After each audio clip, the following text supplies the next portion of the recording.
전쟁이 계속되어지고 있는 가운데 있습니다. 지난 10장에서는 여호수아와 이스라엘이 가나안 남방 연합군 그 공격에 도움을 요청하는 기브온 족속을 구하기 위해서 정예 군대를 앞세워 밤새 올라가서 연합군을 멸절시키는 장면이 여호수아 10장에 기록되어져 있었습니다. 하나님의 도우심으로 하나님께서 우박을 내리시기도 하고 또 하나님의 뜻에 따라 놀라운 일들을 행하심을 통해서 가나안 땅 사람들이 점령되어져 갔습니다. 가나안 남방의 연합군이 멸절되었다는 소식을 누가 듣게 되냐면 11장 1절에 보면 북쪽 지역의 대표적인 부족인 하솔의 야빈 왕이라는 사람이 가나안 남쪽의 연합군이 멸절되었다, 여호수아와 이스라엘 군대에게 패망하게 되었다라는 소식을 듣게 됩니다. 단순히 남방 연합군의 패배 소식만 들은 것은 아닐 것이었습니다. 여리고와 또 아이성의 전투, 또 요단강을 건너는 것, 그렇게 애굽의 홍해를 건너는 모든 소식들을 아마 북쪽의 부족이었던 하솔의 야빈 왕도 들었던 것 같습니다. 여러분, 우리의 적들은, 사단은 우리가 어떻게 살아왔는지 잘 알고 있습니다. 우리의 소식들을, 우리의 이야기들을 하나님만 아시는 것은 아니고 사단도 우리의 삶의 이야기를 알고 있습니다. 그렇기 때문에 우리를 어떻게 공격해야 할지 누구보다도 사단이 우리를 너무나 잘 아는 것이죠. 오늘 하솔 왕은, 북쪽의 대표적인 왕이었던 하솔 왕은 사람을 보내어서 2절과 3절에 보면 북쪽에 있는 가나안 북쪽 지역의 연합군을 모으기 시작합니다. 적어도 15개 되는 부족이 넘는 그런 부족들을 함께 모으게 되죠. 가나안 남방 연합군에 이어서 이제 여호수아와 이스라엘 백성들은 가나안 북쪽에 있는 연합군들과 함께 싸워야 했습니다. 그 북쪽의 연합군들이 얼마나 기세가 대단했는지 4절과 5절 우리 어제 본문에 보면 백성이 많아서 해변에 수많은 모래 같았다라고 이야기하고 있습니다. 엄청난 숫자가 모였던 것이죠. 숫자만 많은 것이 아니라 4절의 말씀에 보면 말과 병거도 심히 많았다라고 기록하고 있습니다. 이런 말과 병거라는 것은 당시에는 최신 무기인 셈입니다. 무기를 장착하고 수많은 군사들을 거느리고 이 북쪽의 연합군이 또다시 여호수아와 이스라엘 군대와 함께 맞서게 되었다는 것이죠. 여러분, 우리의 영적인 전쟁은 계속해서 말씀드리지만 어제 승리했다고 오늘 또 승리하는 것은 아닙니다. 반대로 얘기하면 어제 패배했다고 우리가 또 오늘 패배하는 것은 아닙니다. 여러분, 우리의 영적인 전쟁은 매일매일 순간순간 치러야 하는 전쟁입니다. 여러분, 그 전쟁은 우리가 하나님 나라 부르심 받을 때까지 계속될 것입니다. 우리의 마음 안에서도 또 우리의 공동체 안에서도 이 영적인 전쟁, 눈에 보이지 않는 이 영적인 전쟁은 사단이 계속해서 우리에게 걸어오는 전쟁입니다. 여러분, 여호수아와 이스라엘 백성들은 계속해서 그 전쟁을 치러야만 했습니다. 그 대단한 기세를 가지고 북쪽에 있는 연합군들이 여호수아와 이스라엘 군대들을 맞서게 되었던 것이죠. 여러분, 그때 우리 어제 본문에 보면 6절에 여호와께서 여호수아에게 말씀하시는 장면이 기록되어져 있습니다. 6절에 보면 여호와께서 여호수아에게 이르시되 그들로 말미암아 두려워하지 말라. 내일 이맘때에 내가 그들을 이스라엘 앞에 넘겨주어 몰살시키리니 너는 그들의 말 뒷발에 힘줄을 끊고 그들의 병거를 불사르라 하시니라. 아멘. 저는 우리 영적인 전쟁의 우리의 상황 가운데에서 이렇게 우리에게 말씀하시는 하나님의 음성을 여러분 듣게 되시기를 주님의 이름으로 축복합니다. 여러분, 아무리 수많은 군대가 여호수아와 이스라엘 군대를 둘러쌀지라도 여러분 6절에 나온 하나님의 말씀이 들려지기만 한다면 여러분 그 전쟁은 승리의 전쟁이 되는 것입니다. 여러분, 전쟁은 숫자에 있지 않다는 것이죠. 전쟁은 무기에 있지 않다는 것입니다. 하나님께서 어디에 계시는가, 누구와 함께 하시는가, 또한 우리가 누구와 함께 하는가, 그것이 중요하다는 것이죠. 여러분, 그렇게 여호수아 11장 6절에서 말씀하셨던 그 하나님께서 약속을 이루시게 됩니다. 그래서 오늘 북쪽에 있는 군대를 다 멸절하게 되는 것이죠. 오늘 그것이 어제 본문 15절까지의 말씀입니다. 여러분, 이 여호수아 11장은 여호수아와 이스라엘 백성들이 가나안 정복에 대해 하나님의 명령을 온전히 수행하고 하나님께서 승리를 주시는, 그것을 이루게 되는 기념비적인 본문입니다. 그래서 오늘 읽은 16절 말씀에 나오는 것처럼 여호수아가 이같이 그 온 땅 곧 산지와 네겝 고센 온 땅과 평지와 아라바와 이스라엘 산지와 평지를 점령하였다라고 기록하고 있습니다. 저는 여러분들이 하나님의 말씀과 하나님의 뜻대로 순종하며 믿음으로 나아가는 그런 영적인 지역들이 많아지게 되시기를 주님의 이름으로 축복합니다. 여러분의 가정도, 또 여러분이 속해 있는 공동체도, 또 내가 일하고 있는 직장도, 내가 있는 모든 곳에서 하나님께서 주시는 말씀대로 순종하며 나아갔을 때에 여기 표현대로 점령하였다. 어떤 내 힘으로 점령하는 것이 아니라 하나님 말씀이 순종이 되어지는 그런 지역들, 영적인 지역들이 여러분에게 많아지시기를 바랍니다. 점점 그렇게 넓혀져 가야 한다는 것이죠. 내가 속한 곳이 하나님의 말씀이 이루어지는 곳이 될 수 있도록 그런 지역들이, 그런 공동체들이 많아지는 것, 그것이 하나님이 원하시는 일이라는 것이죠. 여러분, 그래서 오늘 여호수아 11장에서는 여호수아 이스라엘 백성들이 이 가나안 정복 전쟁, 특별히 북쪽의 연합군들을 물리치고 그 땅을 점령하는 장면들이 기록되어져 있습니다. 그래서 오늘 11장은 굉장히 중요한 장으로서 하나님께서 여호수아 이스라엘 백성들을 통해서 가나안 땅에 하나님이 원하시는 지역들, 또 하나님 말씀대로 순종할 때에 그 땅들을 하나님께서 넘겨주시는 장면들을 기록하고 있는 것이죠. 그래서 마지막 23절의 말씀에 보면 이렇게 되어 있습니다. 그럼 같이 함께 23절의 말씀 읽어보겠습니다. 시작. 이와 같이 여호수아가 여호와께서 모세에게 말씀하신 대로 그 온 땅을 점령하여 이스라엘 지파의 구분에 따라 기업으로 주매 그 땅에 전쟁이 그쳤더라. 아멘. 이렇게 하나님께서 여호수아에게 주시려고 했던 땅을 점령하여서 전쟁이 그쳤다라고 기록하고 있습니다.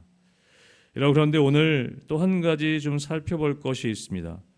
오늘 우리 본문 가운데 주목해야 될 굉장히 작아 보이지만 중요한 말씀이 기록되어져 있는데요. 우리 앞부분에 23절에 전쟁이 그쳤다라고 되어 있는데 21절부터 보면 그때 여호수아가 가서 산지와 헤브론과 드빌과 아납과 유다 온 산지와 이스라엘의 온 산지에서 아낙 사람들을 멸절하고 그가 또 그들의 성읍들을 진멸하여 바쳤으므로 라고 되어 있습니다. 아낙 사람들을 진멸하였다고 되어 있습니다. 여러분, 아낙 사람들은 누구입니까? 아낙 사람들은 가나안 정복에 있어서 이스라엘 백성들에게는 최대의 난적이었습니다. 이스라엘 백성들에게 큰 두려움을 주었던 그런 민족이었습니다. 가나안 정복을 불가능하게 만들 뻔했던 그런 민족이었죠. 여러분 아시는 것처럼 가데스 바네아에서 이스라엘의 12명의 정탐꾼을 가나안 땅에 보냅니다. 그리고 그들이 돌아왔을 때 10명의 정탐꾼들이 부정적인 보고를 하죠. 부정적인 보고를 할 때 뭐라고 얘기했냐면 거기서 또 네피림 후손 아낙 자손 대장부들을 보았나니 우리는 스스로 보기에 메뚜기 같았다. 아낙 사람들을 보고 두려워하여서 그들을 절대로 이길 수 없다라는 부정적인 보고를 그들이 했습니다. 그 사람들을 오늘 멸절한 것이죠. 그리고 전쟁이 그쳤다라고 되어 있는데 그런데 중요한 핵심적인 부분들이 22절에 나와 있습니다. 여러분 22절 말씀 우리 한 번 더 읽어보겠습니다. 22절입니다. 시작. 이스라엘 자손의 땅에는 아낙 사람들이 하나도 남지 아니하였고 가사와 가드와 아스돗에만 남았더라. 아멘. 이스라엘 자손의 땅에는 아낙 사람들이 남지 않았는데 오늘 본문에 보면 가사와 가드와 아스돗에만 남았더라라고 기록하고 있습니다. 우리가 별거 아닌 것처럼 넘어갈 수 있는 기록이지만 오늘 말씀에 전쟁이 그쳤는데 아낙 사람들이 이스라엘 자손의 땅에는 남지 않았는데 가사와 가드와 아스돗에만 남아있다라고 기록하고 있습니다. 여러분 뭔가 꺼림직한 문장으로 오늘 이 11장이 마무리되었습니다. 전쟁은 그쳤는데 아낙 사람들이 가사와 가드와 아스돗에는 남아 있었다는 것이죠. 여러분 민수기 33장에 보면 하나님께서 무엇라고 경고하시냐면 너희가 만일 그 땅 거민을 너희 앞에서 몰아내지 아니하면 너희의 남겨둔 자가 너희의 눈에 가시와 너희의 옆구리에 찌르는 것이 되어 너희 거하는 땅에서 너희를 괴롭게 할 것이다 라고 말씀하셨습니다.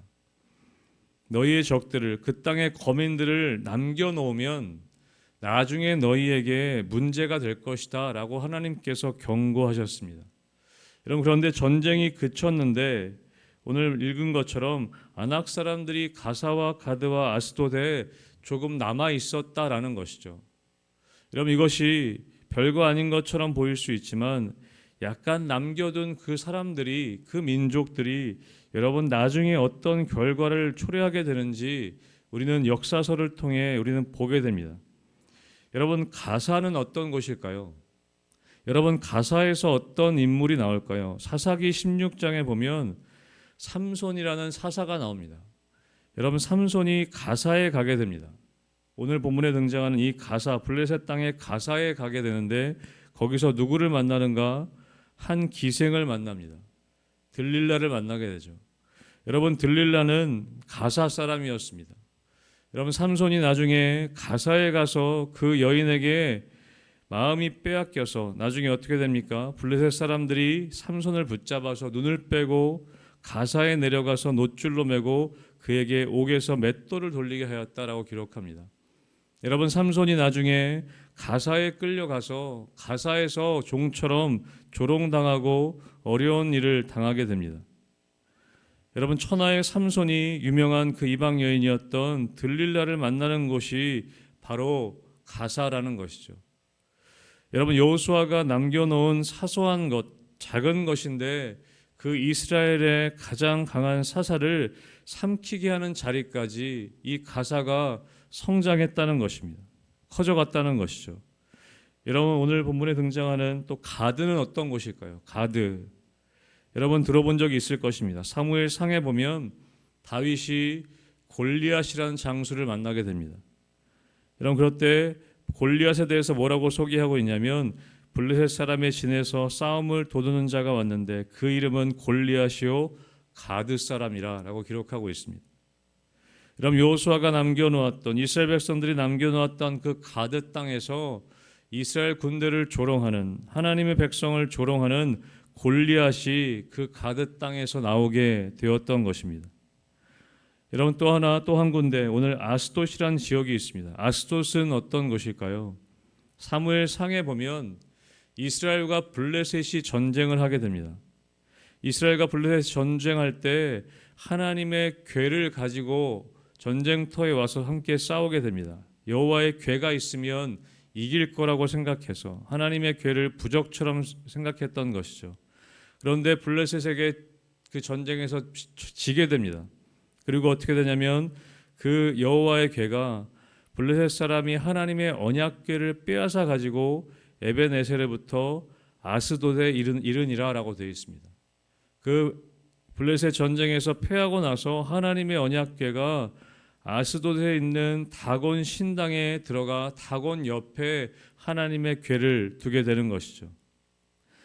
여러분, 우리가 오늘 말씀에 나온 것처럼 이 본문에서는 보이지 않지만 여호수아와 이스라엘 백성들이 완전히 진멸하지 않고 남겨놓았던 그 아낙 사람들, 가사와 가드와 아스돗에 남겨놓았던 그 아낙 사람들이 나중에는 성장하여서 이 이스라엘 백성들을 계속해서 괴롭히는 것을 우리는 역사서를 통해 보게 되는 것입니다.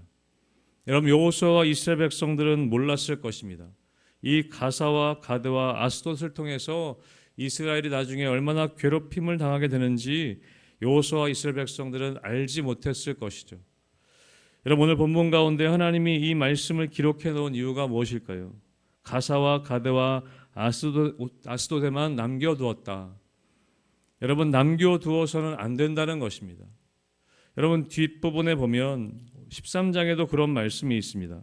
여호수아가 나이가 많아서 여호와께서 그에게 이르시되 너는 나이가 많아 늙었고 얻을 땅이 매우 많이 남아 있다. 점령해야 될 땅들이 아직 많이 남아 있다는 것이죠. 완전히 점령하지 못했던 땅들이 있었다는 것입니다. 여러분, 그것 때문에 나중에 이스라엘 백성들이 그 땅에 남은 가나안 사람들로 말미암아서 어려운 일을 당하게 되는 것을 역사서를 통해 보게 됩니다. 사랑하는 성도 여러분, 에베소서 4장 27절에는 마귀에게 틈을 주지 말라라는 말씀이 있습니다. 여러분, 작은 것이라도 우리가 원수에게 틈을 주었을 때 여러분, 그것이 나중에 우리에게 어떻게 돌아오는지 우리는 상상할 수 없습니다.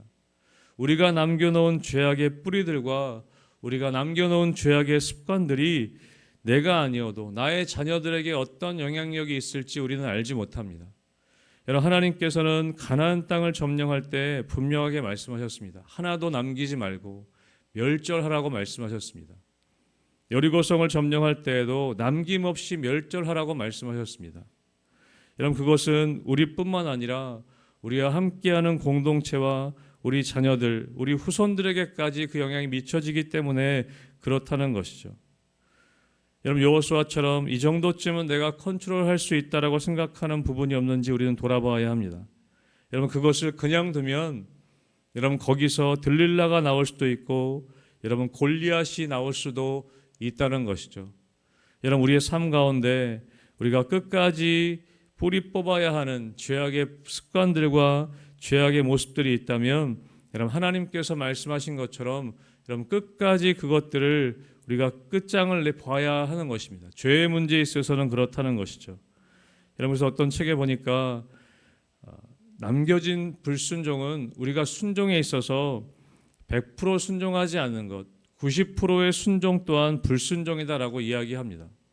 여러분, 하나님께서 말씀하실 때 이 정도면 되겠지 했던 것이 우리의 발목을 잡을 때가 있습니다. 여러분, 우리가 하나님께 나아갈 때에 여러분, 이 정도가 아니라 적당히가 아니라 여러분, 끝까지 순종할 수 있게 되시기를 주님의 이름으로 축복합니다. 여러분, 그렇지 못하게 될 때 우리의 삶에 오늘 가사와 가드와 아스도처럼 우리에게 남겨놓은 어떤 부분으로 말미암아서 우리의 발목을 잡게 되는 일들이 우리 삶 가운데 일어날 수 있다는 것이죠. 저는 하나님께서 우리에게 허락하신 이 영적인 전쟁터에서 하나님의 말씀대로 여러분, 끝까지 순종하며 하나님 앞에 온 마음을 맡기며 끝까지 나아가는 여러분의 삶이 되시기를 주님의 이름으로 축복합니다. 아멘.